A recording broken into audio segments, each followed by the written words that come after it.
Hello दोस्तों, स्वागत है आप सभी का एक और रोमांटिक स्टोरी में। कहानी को एंड तक ज़रूर सुनें। कहानी पसंद आए तो वीडियो को लाइक करें, चैनल को सब्सक्राइब करें। आप हमारी कहानी किस शहर से देख रहे हैं, कृपया कमेंट बॉक्स में अपने शहर का नाम ज़रूर शामिल करें। दोस्तों, आपके कमेंट्स मुझे बहुत अच्छे लगते हैं।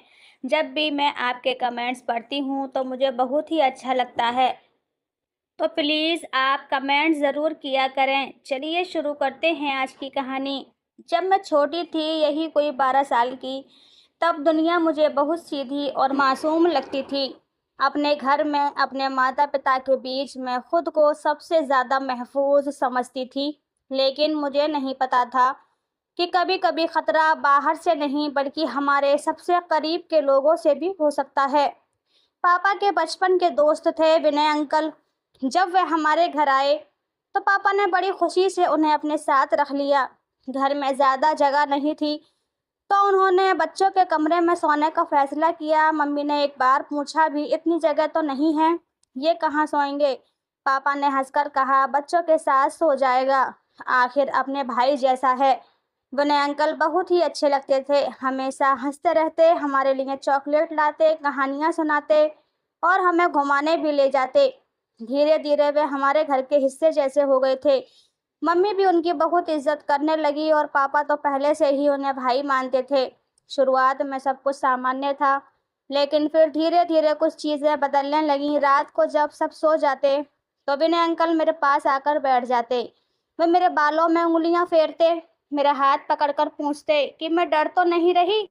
मुझे समझ नहीं आता था कि ये सब क्यों हो रहा है, लेकिन वे हमेशा कहते, ये हमारी खास दोस्ती है, किसी को मत बताना।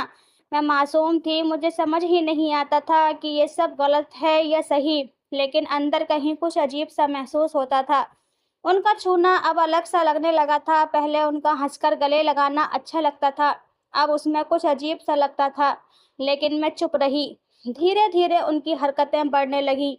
अब वे सिर्फ मेरे बालों में उँगलियाँ नहीं फेरते थे, बल्कि मेरा चेहरा सहलाते, मेरी पीठ पर हाथ फेरते।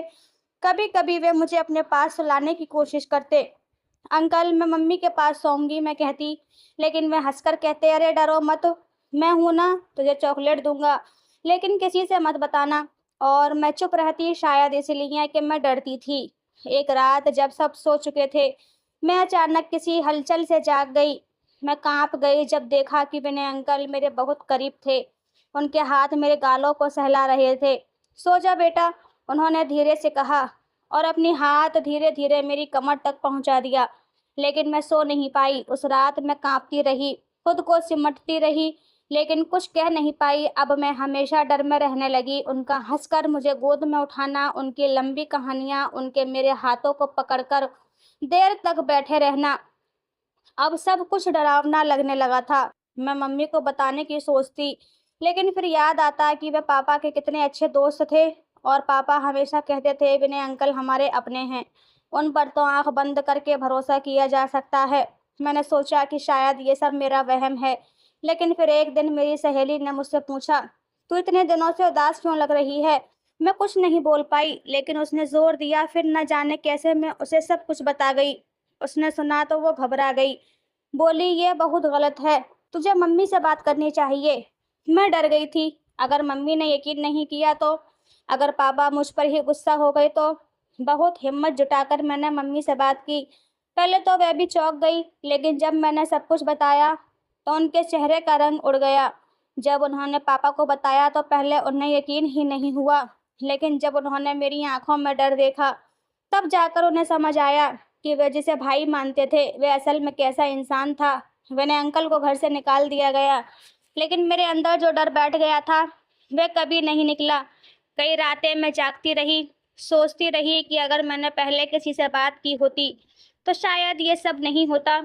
अब जब पीछे मुड़कर देखती हूँ तो समझ आता है कि हमें कभी भी किसी बाहरी इंसान पर आंख बंद करके भरोसा नहीं करना चाहिए, चाहे वे पापा का कितना भी अच्छा दोस्त क्यों ना हो। अगर मैं पहले मम्मी से बोल पाती तो शायद इतनी तकलीफ नहीं झेलनी पड़ती। अब मैं चाहती हूँ कि हर लड़की को ये समझ आए कि अगर कोई भी इंसान उसके साथ अजीब व्यवहार करे, उसे डराए या चुप रहने को कहे, तो सबसे पहले अपने घर में किसी बड़े को बताना चाहिए। देर करने से सिर्फ दर्द बढ़ता है।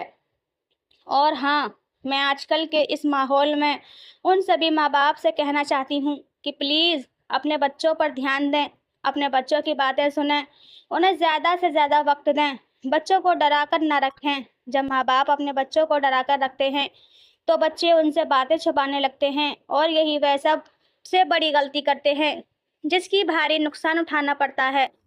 अपने बच्चों के साथ एक दोस्त की तरह व्यवहार करें, उन्हें समझने की कोशिश करें। अपने बच्चों को गुड टच और बैड टच के बारे में बताएं, जिससे भविष्य में आने वाली परेशानियों को बच्चा आसानी से समझ सके और अपने माँ-बाप के साथ शेयर कर सके। तो दोस्तों, ये थी आज की कहानी। आपको कैसी लगी? प्लीज़ प्लीज़ कमेंट करके ज़रूर बताएं। वीडियो अच्छी लगे तो लाइक करें, शेयर करें और हमारे चैनल को सब्सक्राइब करें। धन्यवाद।